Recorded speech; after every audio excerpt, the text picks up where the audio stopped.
कटक एक ऐतिहासिक सहर।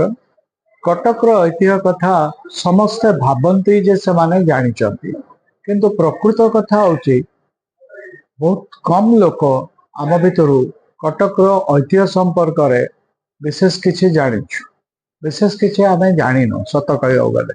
एवं आमे जेहेतु जानिनु सेहेतु अन्य मानकु बा आगामी पीढ़ी को आमे जणै पारू, भविष्यत जो माने नागरिक तांकु जणैबार दायित्व आमर। किंतु आमे जदि निजे न जानिबा तले तांकु केमति जणैबा, से समस्याटा आम भितर बहुत अधिक रही। तेणु आमे किछि एका चिंताधारार लोक चिंता कलु जे गोटे कटक हेरिटेज बा कटक ऐतिह्य संपर्क रे आमे लोकों को सचेतन करवा, निजे भी सचेतन हवा।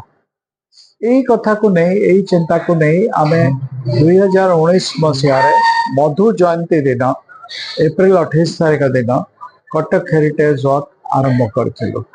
कटक हेरिटेज वॉक जे आ भितर 6 वर्ष चलीगला आमे भाविनु, कहीं प्रत्येक मासरे आमर गोटे हेरिटेज वॉक हुए, आउ गोटे हेरिटेज बेस्ड डिस्कशन हुए जार ना हूँ कटक हेरिटेज वॉक खट्टी, जहाँ कहते oral history, Cuttack oral history से चर्चा माध्यम आमे रेकर्ड करने लगी चेष्टा करुछु।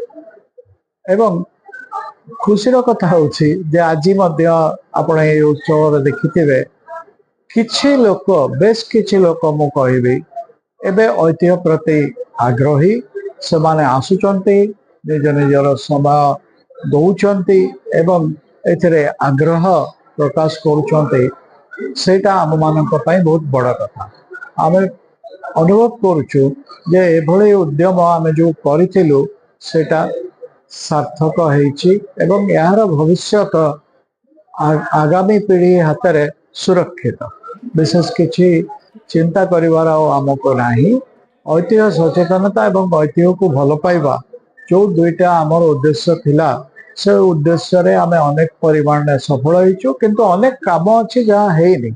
आपण देखिथिबे आज आमर जो वक्ता कहिले बारवाटी विषय, बारवाटी दुर्ग संपर्क रे, बारवाटी दुर्ग संपर्क में जो जत्न निया कथा, से गड़ खाई को जो भाव सफा करा कथा से गुड़िक घटुना।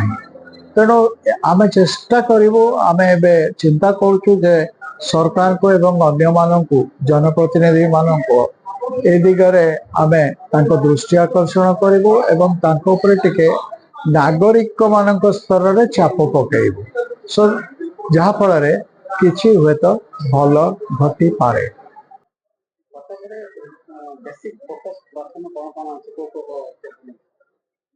कटक रे मुख्य कथा मु कहबी, आपण देखंतु आजिकल गोटे जनमत रहू नहीं।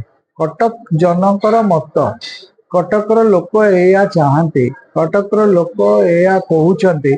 ए जिनसटा आपण कोनोसी गणमाध्यम रे से दृश्य श्राव्य हो कि प्रिंट मीडिया हो, कोठी भी आमे देखिया को पाउने। से जिनसटी का निहाती अभाव रोचे, जहाँ फल अनेक घटना घटुची जहाँकि घटंता नहीं जदि कटक जनमत था। जनमत केते गुड़िक ऐतिह्य स्थली जो गुड़िक सरकार ध्वंस करदेले उन्नति ना रे, सेटा करिया को देना थाते।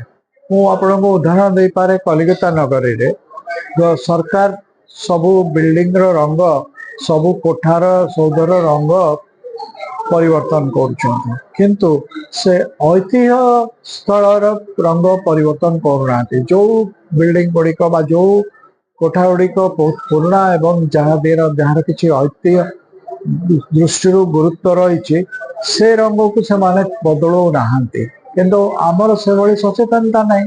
तेणु आमर रंग बदलुच माने सबुर रंग बदली जाउछंती, से कबर हो कि मंदिर हो सबुर रंग बदली जाउछ। सेटा हवा आदौ उचित न।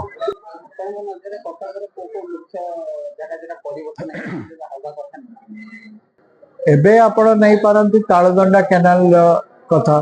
तालदंडा केनाल किछि उन्नति हेइछ, एटा हम समस्त भल कथा, किंतु तालदंडा केनाल ले जो बड़ी उन्नति हैला सेटा से बड़ी हवा उचित नथिला मो मतरे। जेमते कि धरनिया जो आपनकर गोटे सेठी फाटक कबाट थिला जोटा को उठा जाई कि पानी छड़ा जाउथला, बहुत वर्ष तळर व्यवस्था मशीन थिला ऊपर ताको चले पड़े से चक बुलेले जाके पानी जाई परिवो कबाट ऊपर को उठिवो ताको ध्वंस करदेले बंद करदेले आमर जो मैरीटाइम म्यूजियम कहते सेठी जो सब डंगा आसुला सजड़ा मरामती से आसियार गोटे बाट थिला ताकू मध्य बंद करदेले आपणकर engineering college sorry engineering school जो खेल पड़िया थिला ताकू मध्य ध्वंस करदेले सेठी घर तैयारी करदेले मेडिकल कॉलेज भितर जो खेल पड़िया थिला सेठी मध्य आउ से अवस्था सेठी भी कोठा वर्तमान तो यही भाया घटना न करवा उचित ऐतिह्यर जत्न नहीं आमे उन्नति करिपारिबा अति आराम रे उन्नति हो पारिबा किंतु सेटा घटू नाही दुर्भाग्य आमर।